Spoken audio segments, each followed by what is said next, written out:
আলহামদুলিল্লাহ, আজকে শরীয়তপুর সদর থানা শাখার যে কাউন্সিল ভূমিকা ছাড়া আসলে সময়ও কম। আমার পুরো সময়টুকু আমি আমাদের সভাপতি এবং সেক্রেটারিকে দিচ্ছি।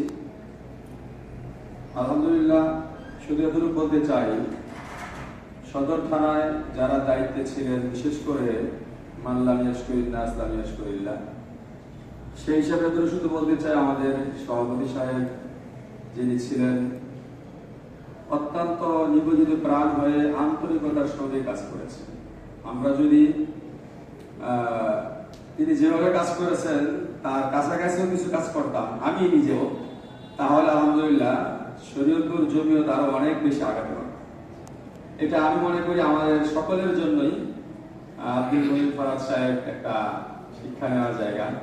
অনেক কষ্ট করেছেন, পরিশ্রম করেছেন, বরং জেলার অনেক কাজও তার তাগাদা এবং তার পরামর্শ, তার থেকে প্রস্তাব আসার কারণে আমাদের অনেক কাজ হয় বাস্তব।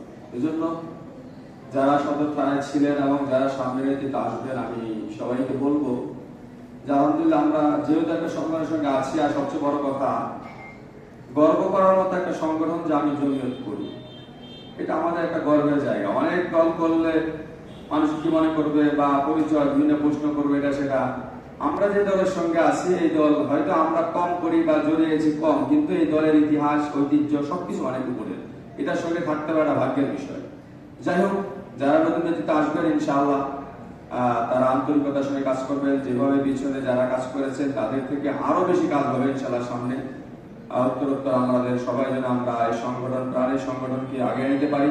বিশেষ করে আল্লামা কাসিম রহমতুল্লাহ আলাইহি তিনি বলতেন যে আমি ইবাদত হিসাবে জমিয়ত করি। এটা আমারও সবাই এটা খেয়াল রাখবো ইনশাআল্লাহ। আমরা সকলেই যেন জমিয়তকে প্রাণের সংগঠন হিসাবে সামনে এগিয়ে নিতে পারি।